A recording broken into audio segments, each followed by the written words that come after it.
Hey, I want to share with you a message that I got from a PhotoBizX listener this morning. I was actually at the gym and I got a PM from Cate Thomas, and she is an equine photographer in New Zealand, and she was on an absolute low a couple of weeks ago. Like, when I say low, she was going to give away photography as a business. She was just down and out.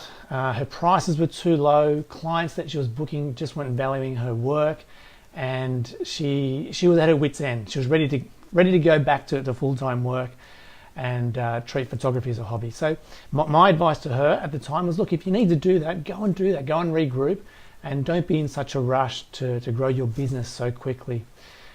Anyway, Cate was going through a bit of a meltdown. The next day, she said, she messaged me again and said, look, I was in a bit of a tears, and look, I'm going to just regroup and I'm going to go again. And then this morning, I got this wonderful, wonderful message from Cate. We exchanged a few messages about how she could adjust her pricing and how she could approach things a bit differently. I referred her to an interview I did with Nick Peel, who focuses on online sales. And everything you hear from every expert photographer, most expert photographers, revolve around IPS, in-person sales. And I agree, if you can do in-person sales, you are much more likely to get a higher average sale. But in Cate's case, and in this particular circumstance, she wanted to focus on online sales because she was going to photograph a bunch of girls on a horse riding camp for this particular company. She's done this numerous times. She's never done well out of this. Her prices, she said, were very, very low. She said she would post her photos into a gallery. They were heavily watermarked, but most of the girls at the camp, they would just grab the watermarked images from her gallery and just share them on Facebook, and that would be enough. She'd make next to nothing. So this time, and what she messaged me out this morning was, she went and photographed the event.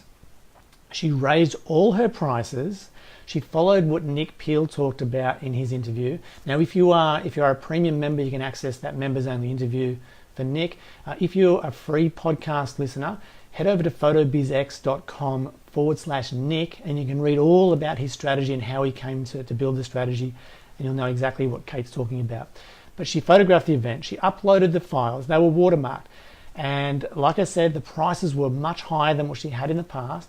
She stipulated that the watermarked gallery files would only be available for 2 weeks, and if someone didn't order within the 2 weeks, they had to pay a $75 fee to get that gallery reinstated. So that was the first thing. She also put on a special for 48 hours to encourage sales. So for the first 48 hours, if anyone ordered their digital files or prints, they got to save 20%, which is exactly what Nick does with his online sales. This is where she got the idea. This is where I learned about this idea as well. And lo and behold, I'm going to read this part of the message to you because this is the part that I was so excited about. She says, this time around, I edited and put into a gallery. I offered wall art products at new prices, which still aren't ideal, but way better. And I offered digital files as well. Option for digital files was purchase one or purchase the entire gallery. The first 48 hours, there was a 20% discount, and I stipulated no screenshots, so no sharing of screenshotted digital files, even though they were watermarked. And surprisingly enough, people didn't share just because she stipulated that fact that people weren't allowed to share them, because she would see them anyway. She didn't allow any social media sharing through the gallery, and she set an expiry date for 2 weeks. Okay. In the first hour of uploading the gallery, Cate sold 3 of her top packages, which is amazing.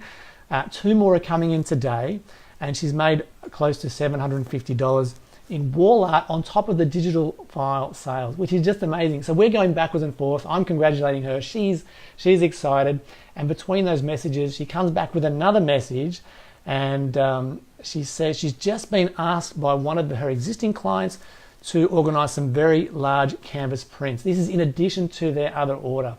So as you can imagine, Cate is on an absolute high at the moment. She's loving photography again. She's loving business, and I'm really, really happy for her. So I just wanted to share that win with you. And also make it clear that if you are building your photography business, you don't have to do IPS. Now, IPS, yes, I would definitely head in that direction, because you will have a better chance of making higher average sales, but you don't have to start there. And you can also use in-person sales along with online sales. And if you follow Nick's strategy that he talks about in that blog post and in that members only interview, you'll hear that Nick has refined his strategy. And the reason Nick does this, and the reason I interviewed him, is because he has a full-time job. He also has, I think it was four or five kids, something crazy, and a marriage and the family to look after. So Nick has built his business on online sales. He photographs on the weekend, and he averages $1,000 per shoot that he does. So this is the model that Cate used to photograph this horse school, or this horse event, and it's worked extremely well. So don't think there's only one way to be successful in business. There's multiple ways to be profitable and to make a go of what you're doing. And don't feel like you have to rush into things and be full-time and do IPS for every client and have an amazing studio. I mean, you can do this from home, from your garage, from your lounge room. I mean, you can do it anywhere. You can do it in a cafe. You can meet clients in their home. There are so many options to building a successful business. So again, if you want to check out that blog post, if you aren't a premium member, head over to photobizx.com/Nick. You can read all about his story and how he developed his system. If you're a premium member, just use the search tool or look in the members area for Nick's interview. And I think it'll blow you away. It really is amazing the way he's built up this successful business through purely using online sales and building the business to fit around his lifestyle.